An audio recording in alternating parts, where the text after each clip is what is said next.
it wants to. Get out the insurance cards, get out the copays. The office is open, my friends. Brought to you by DrRoto.com. Override it. So let's get to it. Bring the pain!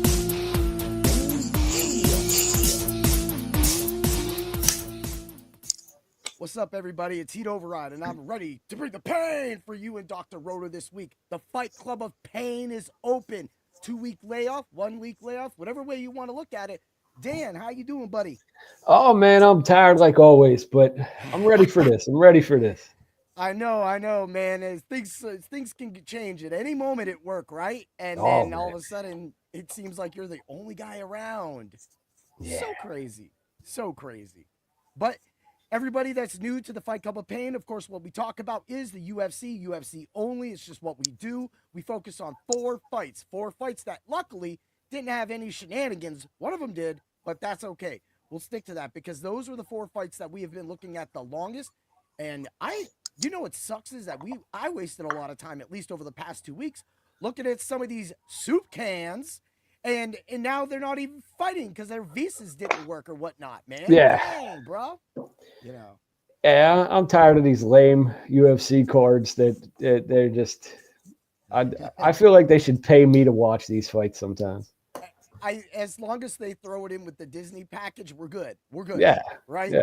If I had to pay $20 to do this, I don't know. You would have to pay me. And anyway, we mentioned them so much that ESPN's honestly sponsor the Fight Club of Pain because we have a cooler name than any other podcast out there that covers the UFC. Nobody is called themselves the Fight Club of Pain.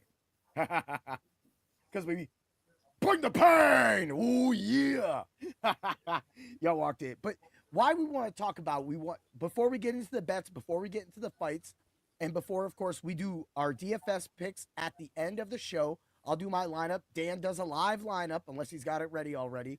And that's okay. We'll do it live anyway. We'll just throw something together because that's the fun of it. That's the fun of what we're doing. And so many of these fights can go either way.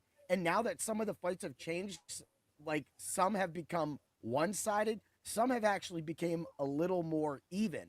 And so that actually happened in one of the fights. So that's the cool thing to do. And that's one of the one of the fights we're covering. So that being said, what I want to say and what I've been talking about and what I've noticed since taking over in doing the Fight Club of Pain with Dan and everybody else in the club that weighs in and gives their messages and doesn't come on the live show. I'm calling all y'all out. Y'all have to come on. I'm talking about Jonathan, anybody, all y'all. I mean, Jonathan was on the one time, so at least Jonathan came on, but we got to get more of y'all into this, more of it. So anyway, before they all get here, because that'll just be a wild time, there could be like 8 of us in this room, right? I want to talk about how the sites are behind on DFS for UFC. Now, we talked about that briefly for our NFL show a couple weeks ago with Ed. And, what did you take from that, Dan? I don't know, man. The sites are a little iffy sometimes. So what is going on is as of today, FanDuel released their numbers. DraftKings had theirs out. Now, FanDuel, of course, the money lines are out. The money lines didn't come out to earlier in the week. The DFS lineups didn't go live till yesterday late. So, like, literally, when I joined the DFS slate, it was like 26 people. Now, FanDuel or DraftKings has had theirs out a couple days earlier. But what has happened is, and I know that they're not all that behind the times. So before I start rapping you out, FanDuel and DraftKings, I noticed that you guys aren't releasing your lineups till later in the week, especially you, FanDuel. You are waiting a while, and it's for reasons like this. With all of the fights canceled because of what happened, and then people filling in. I mean, people like, of course, now we have Billy Ray Goff fighting Ramirez Brahimaj, right? So now, and those two guys were supposed to fight. So, that was one of the picks. And then you have Trevin Giles now fighting Gustafson, and which a lot of people still feel up and down about that. You have, as of yesterday, Michael Aswell is facing Balaji Oki now. And it's just totally thrown off. So I'm not gonna say that it kind of the way that these fights happened and canceled all the way up until yesterday. I can't blame them for waiting, but at the same time, let's get some numbers out there. Let's get some ideas. Let's get some feels. We already caught FanDuel already canceling a contest on Friday. So when we say that you guys are behind in times, you're behind in times and you're scared shitless. All the DFS sites are scared shitless because they can't, and most of these guys aren't real fighters. They're not people that are active in the ring. And if they are, I'm proud of you. But at the same time, yes, I'm on a soapbox right now before we get into it. But if you're going, what makes UFC DFS more unique than NFL DFS, MLB DFS, NHL DFS, and NBA DFS is the fact that at any one moment, a fight can change. Any one moment, a stoppage can happen. We talk about this, but this is a vital thing that's being overlooked in the DFS sport. Dan, I know you know a little bit about that. What's up with the fight theory, like compared towards football? Like, what do you think is the difference? Like, if you're going to put your money down on something, what would you do? I would, truthfully, with the UFC, I'd do my homework, man. You have to actually know these fighters and know where they're coming from, or watch us. One of the two. Watch us and get some pointers. But you actually have to know what's going on because like you said, any fight can stop at any time. Anytime. Yeah. I had 1 second someone could be winning, the next second they're out cold. Exactly what happened this weekend, unfortunately, to my daughter. It just was one of those moments, and we're fighters and we're point fighters. And I went in and I dominated, but and there was some ref problems, and I got actually yelled at online because, and that's okay because I deserved it, because I think if you win 2 fights and you extend your championship and you are the tri-state champion, the Blitz King himself, Mr. Heat Override, oh yeah, right?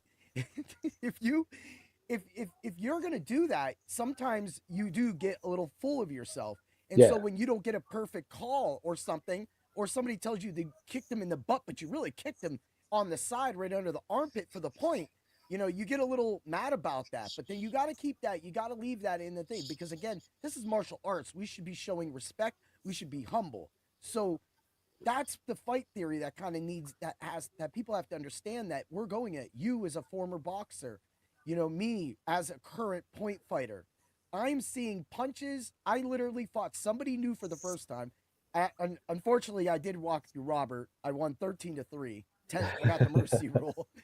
But I was nice to him. I did not use my clubber laying techniques and go running through him. I actually let him be the more aggressive fighter. Let him. I mean, that's kind of bold, but it's what happened.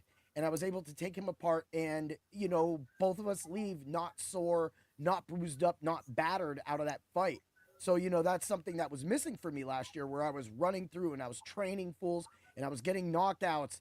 In this sport, it's not, you don't want the knockout. That shows that you have no control over your power, honestly. Whereas in UFC, you have to knock your guy out. So, and in boxing, you got to knock your guy out. But in karate and point fighting, in some tournaments, not all, because, sport karate, it is for the knockout. And that's what a lot of people have made.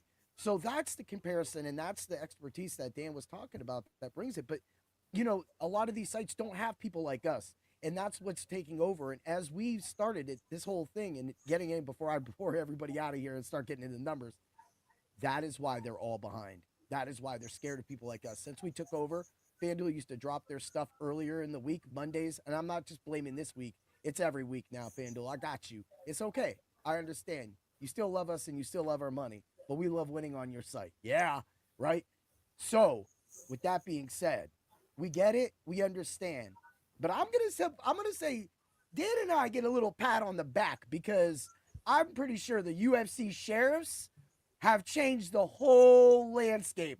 And that is how you bring the pain to the sport books and the competition.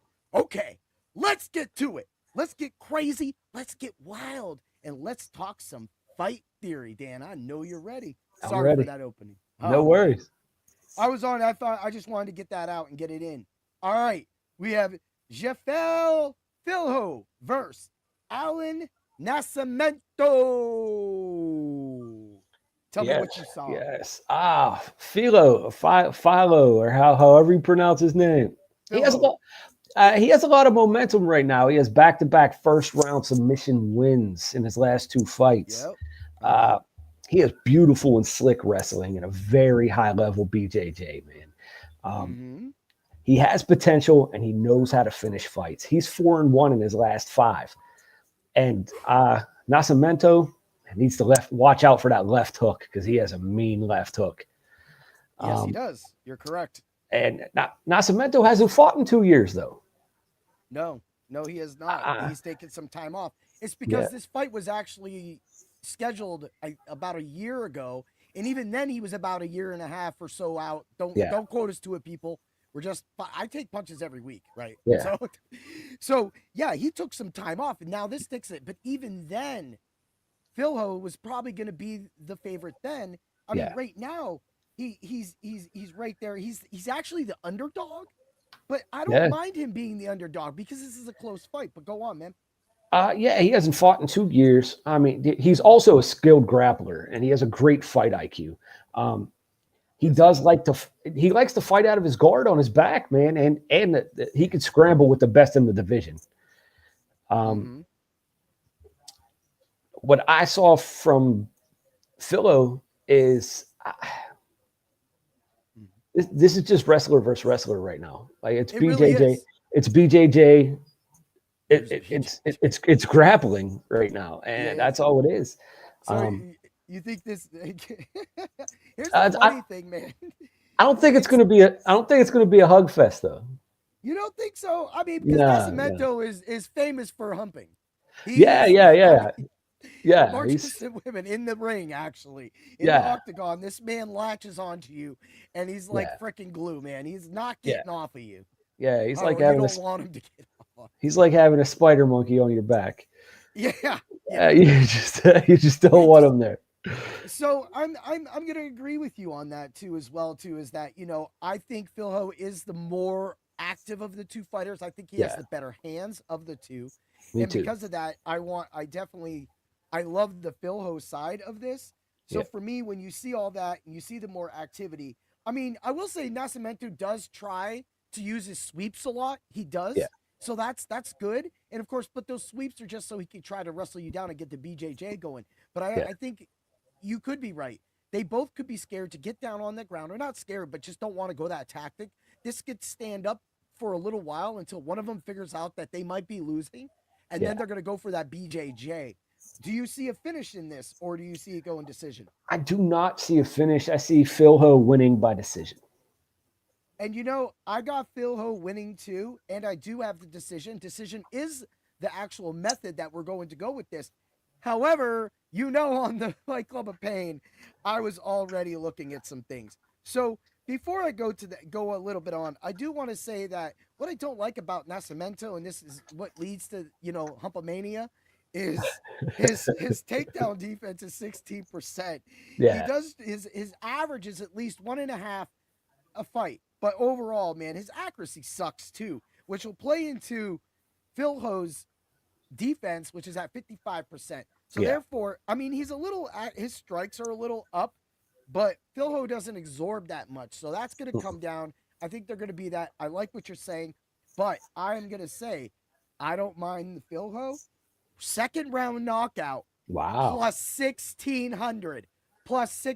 If you want a CYA, that's a 1 to 2 is a plus 600. A 2 to 3 is a plus 1,000. And knockout period between either fighter, even though they're both BJJ guys, is a plus 330. I don't mind that, I know. But don't think I ain't thinking about Nascimento. Second and third round is plus 1,000. But you're easily playing the over 2.5 in the distance with your money lines on this pick. Oh, man, I love it. Dude. So, I mean, that's actually the most even fight that we actually have, because now we're not going to get more uneven than Billy Ray Goff calling Billy Ray Goff, right, versus Ramiz Brahimaj. Woo, damn. Oh man, Billy Ray Goff, man, he lost his last fight. It was a hard fought contest, man, against Trey Waters. Yep. I thought he won 2 rounds, but he didn't. It's like when you're in the heat of the moment, you're like, yeah, and then you're like, wait a minute. Then you watch it back, and you're like, okay, Yeah. I see it now. He has a great gas tank, has relentless pressure, and he's very durable, man. He has a very high striking output, and he has an aggressive style. Plus, he has a 100% takedown defense. Yeah. Woo. Go on, man. Keep And Brahmas, he just got his first UFC win by knocking out Mickey Gall, a couple months ago. He has the superior grappling in this. We both know that. Yep. He's getting better with his stand up, but it's nothing great. Nope. He'll look to mix in takedowns to get Goff off his rhythm and try to clinch against the fence. Yep. He's going to try to hold Goff the whole fight. Yeah, and I think that what I don't like about of course, even though you brought up the knockout, which is amazing, what I don't like about Brahimaj is that he actually absorbs more punishment than he dishes. Yes. The fact that he's a 4.04 on the absorb, but a 2.26 when you're looking at an 8.56 at a 5.71, even when you do the numbers away, you're looking at Billy Ray Goff. I've got to find that. BRG, right? We're looking at him at least landing 2 extra punches per minute. Are those punches going to be the knockout punches, man? How do you see this fight going down? Is it going to go the distance? My prediction, I think Goff's going to turn it on because he has the better gas tank. I think he's going to turn it on and TKO him in the 3rd round. Woo-wee! All right. Now that's what I like to hear because we already know that I've already got – okay, they're trying to tell me I got my location restrictions going again. But so what I do have is Goff in the 2nd and 3rd round is a plus 320. And so that right there I already have from the go. And then I also have, you don't think that I don't play out, right? So even on the side, I got Brahimaj. I have the knockout for the total fight is a plus 110 for both fighters. That being said, of course, I've already thought about something else on this fight. And you said you get the knockout fight, right? You said 3rd round knockout, right? 3rd round TKO, yeah. Okay, let's go right to it. Because, they just trying to mess with me. So we'll get that. Bam. I got that. I can't believe I don't have that though. Because I think I played that. 3rd round TKO by decision, method of round. Dude. Oh man. You guys be kidding me. It's a plus 1,000. It's a plus 1,000. People get that plus 1,000. That's what it's about right there. So we both have Goff. I know that. And like I said, so the plus 1,000. Can't believe I didn't have that one. I went for those combo rounds because the combo rounds, his Goff's 1st and 2nd is a 200, and the 2nd and 3rd is a 370 now. Man, that went up 50. That went up 50. So I'm definitely taking it now that went up like that. So for me, I'm gonna say it too. Goff is highly active. We've explained that. He's got great defense, but what I did like about this is that both these fighters both had their fighters, cancel.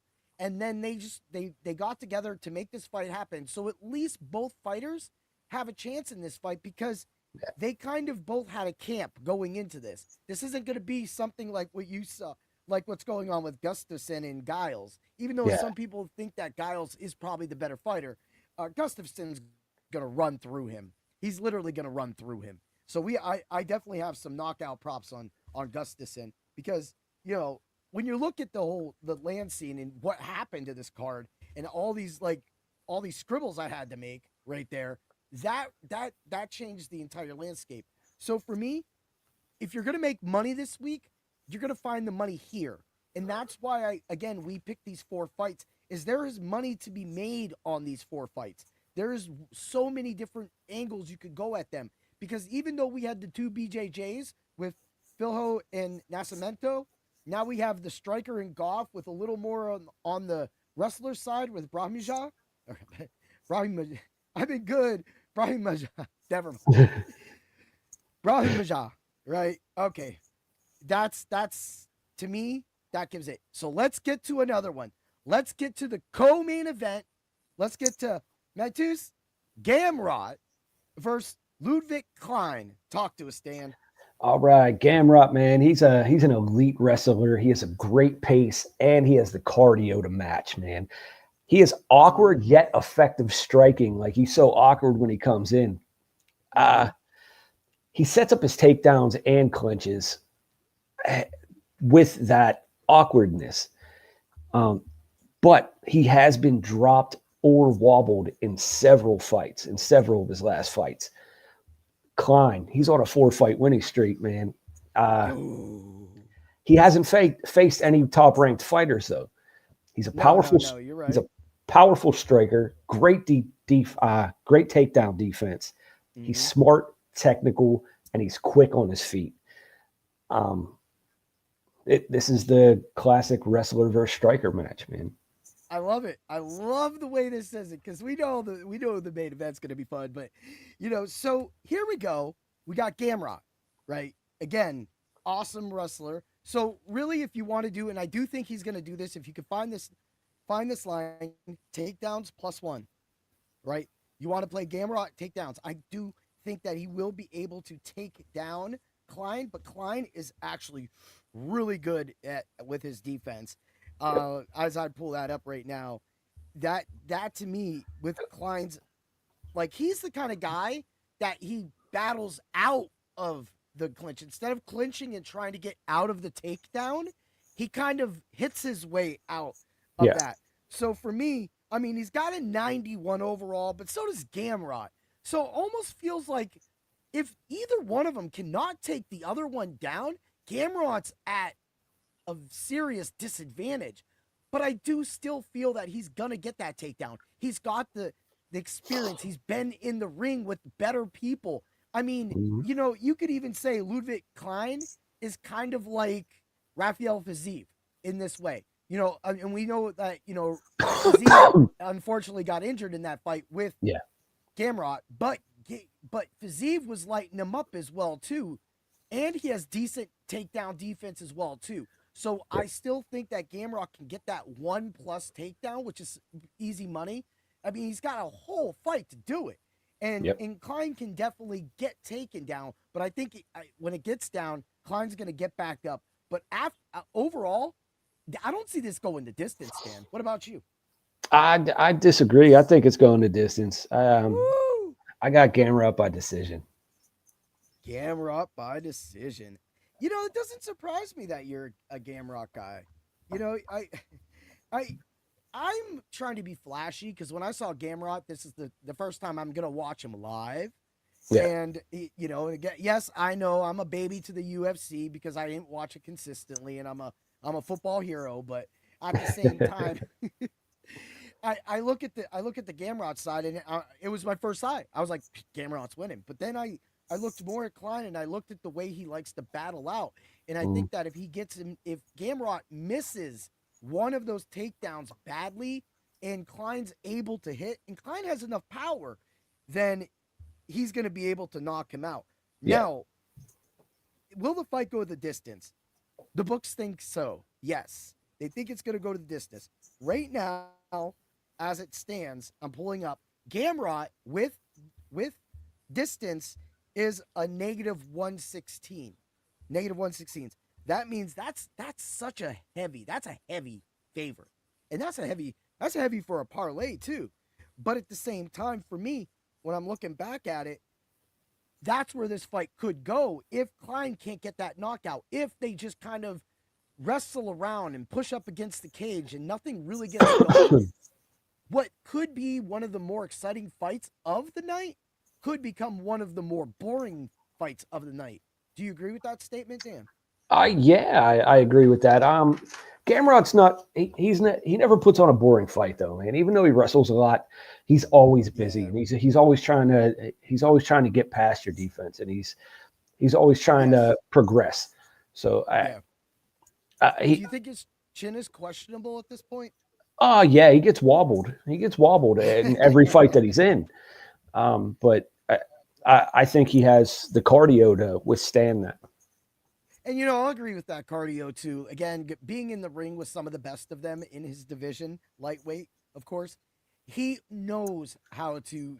He's already conditioned to go 3 rounds, and so for me, that's huge. That's huge. So that's why, of course, the distance. Of course, we all know I'm an insane boy, and I love to do insane stuff. So Klein under is a plus 134, plus 196, gives you a plus 301 on the Klein side, and I'll tell you why. I do think Gamrot is going to get caught in this one, and what's really going to work for Klein is now you do want to you do want to cover yourself with the overs. Of course, I already have the bets in both fighters. We're all gonna win some money with both of those lineups, right? And that's how it's gonna go. But right now, Klein knockout alone is a plus 430, and Klein the under now being his second and third round knockout is a 900. So I don't know if he can get the first round knockout. I mean, it's lucky if you get a 1 and a 2, which is kind of crazy because his single knockout is a 430, but his 1 and a 2 is a 600. So you're almost baited into taking the combination rounds. Haha, caught you, FanDuel. That's what I do. They hate me. They hate me. So I mean, literally, you could buy 2 rounds for more than the knockout itself, right? So, but if we were to go, that's just regular knockout the whole fight, though. Okay, we're not guessing anything. I get why it's a little different, but if we were to go, of course, if I was going to go knockout and round, I always like the second round. I'm going to go second round. So I'm going to go Klein knockout second round plus 1,500 again. Big money. That's what we want to do. We want to bring out the big numbers for all of you. But I'm taking Klein. That's my guy. That's what we're doing. And hey, I mean, we've been together this whole way. We gotta have a little separation. So we'll get to more separation. Why not, Dan? Let's get to the main event. In this corner, we got Aaron Blanchfield, the number 4 ranked flyweight women's fighting champions of nothing yet. You got to get there, Blanchfield. And we got Macy Barber, the number 5 ranked flyweight. This girl throws bombs. Dan, let's talk about it. All right. Well, I'll start with Blanchfield, man. She's physical and a determined wrestler, which I mean determined because she keeps shooting no matter what. She is determined to get that takedown. It's an addiction, yeah. She has an iron chin. She really does. She gets caught by almost everyone she fights, and she's never been finished. But with that being said, she's not a great striker. She is decent boxing, but she's not a great striker. She is 7-1 in the UFC since 2021, though. She's a dangerous submission specialist, and she'll look to clinch and try to get this to the ground as fast as she can. I agree with that, man. And Macy Barber. All right. Macy Barber. She's violent. She is the female Justin Gaethje. Okay. I agree with that. Go on, brother. All right. She loves to push a fast pace. She's a quick starter. She has a good chin, and she wants to keep it standing because all she does is cause constant pressure. Right. She never takes a step back, and she blitzes with reckless abandon. Sounds familiar. Yeah, she blitzes with reckless abandon. She's also 9-2 in the UFC on a 6-fight winning streak. Woo-hoo. Dude, you couldn't have nailed that any better. Again, you have so both fighters are definitely well-rounded, but we're given the striking is clearly Barber. Dude, she pushes on the cage and she throws bombs. Dude, and it's insane. And that's what you want to see. Again, that's why you made the comparison to the highlight. Yeah. And And then Blanchfield, she has a sick, chaotic desire to wrap your damn arm up. When I was doing all of the fight, watching so many of her fights, I couldn't believe some of the shit she pulled off. And then after a while, I was getting used to it, and I was like, "Wait a minute! Oh, there it is, tap." And I'm just like, "Holy crap, dude!" Yeah. Like she goes for the cross top position. Of course, The crucifix. She always goes for the crucifix. Yeah. Let's get that UFC lingo right. Heat override, yeah, right. and for all the people that don't know what that means, that's why you come to the Fight Club of Pain every single week to get your juice of facts. Yeah, right. So she got it. So again, if she gets down, if she gets Barber down, I don't know if Barber will be able to defend off those submissions. And I know that, when you look at it, Barber can scramble though. She's good at getting up off her back. She is. And I mean, she does have a 53 takedown accuracy, or not accuracy, defense for a reason, and her accuracy isn't bad either, which is actually kind of crazy because Blanchfield's accuracy is worse, but that's only because we all know that, there's less attempts. But at the same time, a 43 to a 31 is crazy. So if Barber wanted to go against the grain, like what we saw Bilal Muhammad do, go against the grain, ditch the wrestling, of course, her ditching the slugging, and try to take it to Blanchfield, do you think that might throw Blanchfield off if Blanchfield was to get on her back? Yes, I agree. It would throw her off. But I don't know. I actually like this fight. This is my favorite fight. This is my favorite fight of the night. Yeah, I mean, it's probably for a lot of people, it's probably the only fight anybody wants to watch. So, I mean, and definitely like that. But at the same time, this is what you get when you get ranked opponents fighting. You get great shit. And next week we're gonna have an amazing card, right? Because we got the event. But it's like I'm looking at it right now, and so we'll go into the numbers. And this is where I'm kind of going with this. Blanchfield submission in the second, third, fourth round is a plus 850. Now, Macy Barber wins this and wins this fast because Blanchfield, I feel, of the two, should have the better gas tank since she's fought the better opponents. But I can't take away from Barber either. But I think Barber 1, 2, 3 for plus 800 knockout is clearly a great bet. Now, I do want to bring up that Barber is strong. And I said this to you last week, that when I watched Blanchfield versus Farrat's one of the biggest in this division. She is one of the best, or one of the better ones in this division. And like you said, Blanchfield just ran at her ass and got slugged up the whole time. Yep. And she absorbed and ate all of it. So it just makes me feel that Barber doesn't have the power that Farrat has, and that she does. Okay. Okay. What do you see then? What do you think? What's the combo? Do you think this is going to happen against the cage, or you think she's going to be able to get her out in the open octagon? I think it starts on the feet, and I think Barber actually gets a takedown, and I think she wins by third round TKO by ground and pound. Okay. And that's where I'm going with her too. And I have those bets. I already have those bets, because why wouldn't you have those bets? Like, a lot of these fights, they think they're going to go the distance, right?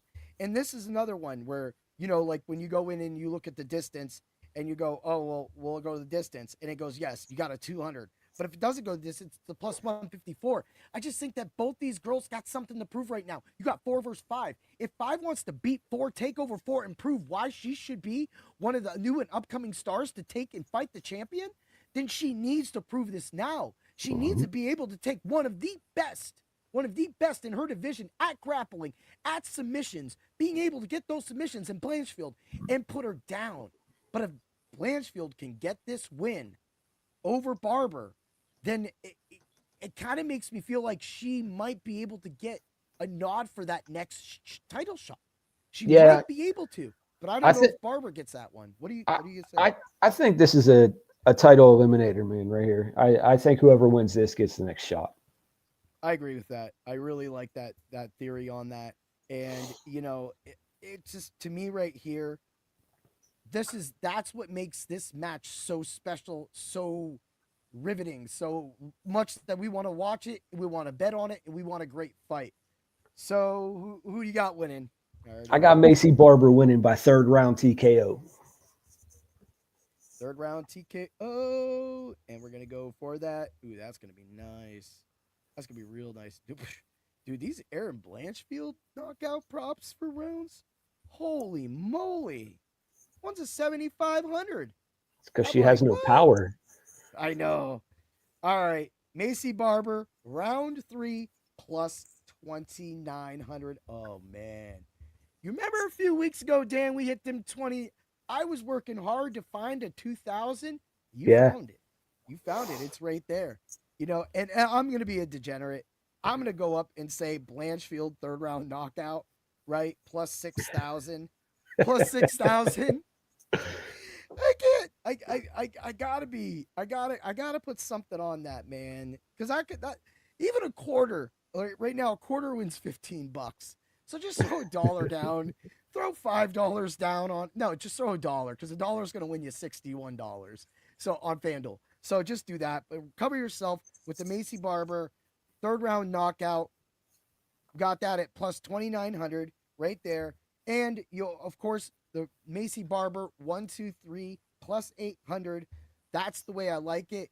Also, you're going to want to run it back with if you think that it's Barber's going to win and it's going to go under, fight goes the distance 154. No, that together as a parlay is a plus 382. Macy Barber, no distance. Both winners in my book. So I'm going to be taking that as well, too. Of course, I'm picking Aaron Blanchfield. I think if she gets her down, the sub's going to be crazy. And that's the more likely finish that may happen unless Blanchfield gets finished and knocked out at the same time. I think she can go the distance. And I think that's the sub's going to happen. So for me, Blanchfield, 3rd, 4th round sub. Those are my hard rounds right there. Is 1,400 on the odds. And let's go see. Let's go see because I'll go single round with you. And because I already did the knockout. So I'm going to go Blanchfield submission round 3 plus 2,400. There we go. 2,400 for submission for Blanchfield. I love it, man.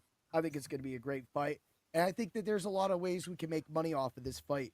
Whereas like last week or 2 weeks ago, there wasn't really a lot of money to make off of that. And then having, of course, what happened on the DFS side with the fight being canceled minutes before it happened, that was just a killer. So for me, again, that's why we played a sport. That's what, it's for the fun of it. And that's what I was trying to get at earlier is that's what makes UFC so much different. The knockouts, the more fun to watch it, the more thrilling. And you're over. You're not watching the whole game where your guy gets a touchdown and then doesn't get the ball the rest of the game. And you go from first place to 1,000th in the first place. That's what we got, man.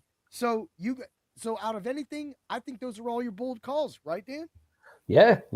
I think that you can't get more bolder than a 2,900. And I do hope we hit that too this week because it would just be fun to actually have that go down. Now, let me throw this in here. Kurt Hollabaugh, 2nd to 3rd round knockout plus 1,200. Also, we already brought up Blanchfield, and I already brought up Phil Ho. Klein, knockout, of course, plus 4,300.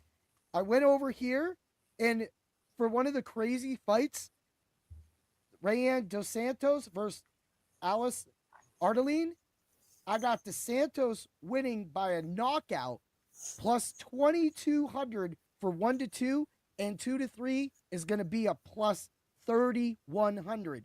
I know that a lot of people don't think Dos Santos and her sub numbers are low, but that fight right here, this is right here going off. That fight is predicted to go under. And if that fight's going to go under, and Dos Santos being the favorite, a heavy favorite, even though some people are trying to defend Ardeline, I haven't seen anybody pick her, honestly. And at the same time, everybody's picking Dos Santos, right? Dan, I know what you're thinking. Nobody is picking her. Go pick her, right? Yeah, But yeah. Why not? I mean, might as well. But right now, that knockout being 2,200, you can cover yourself completely and then just take Dos Santos under or Arteline under, and you'll be more than fine. Bam. That's how we do it, right? So let's get to it.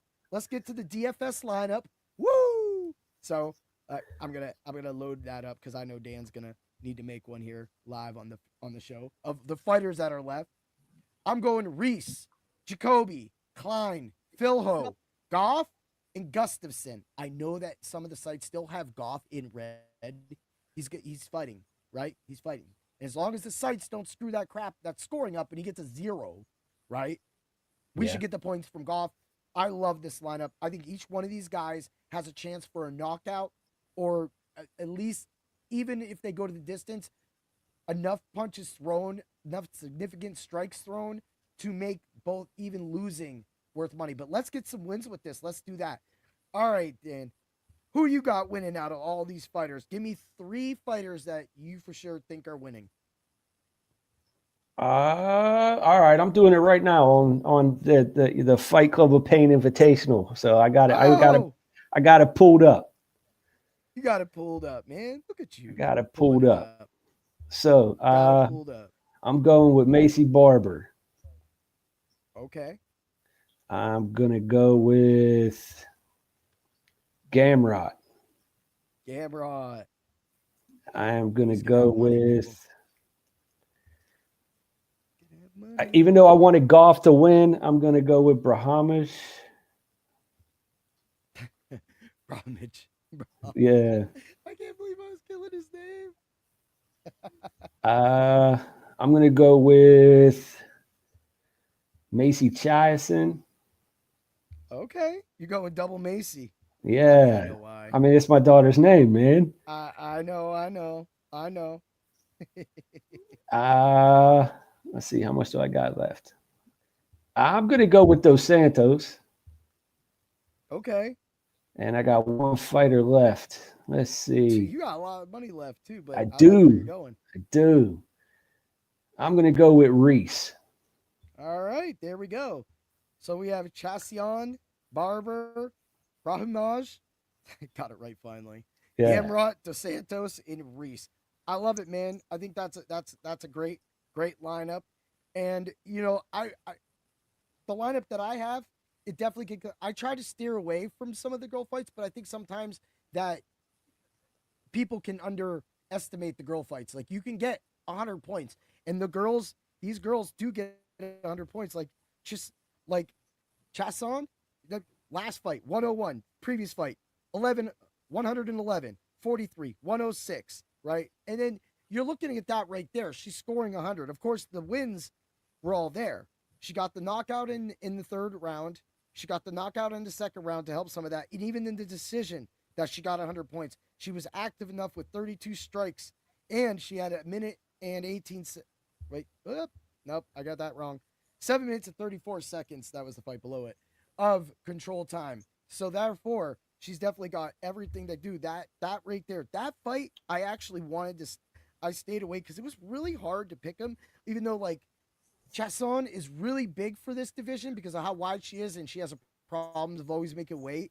But at the same time, Ketlin Vieira, you don't see any 100 points, and she's the favorite most likely. Well, I know she is. She is the favorite at a negative. No, not anymore. She has a negative 102. All the money is flipped to Chasson at negative 125.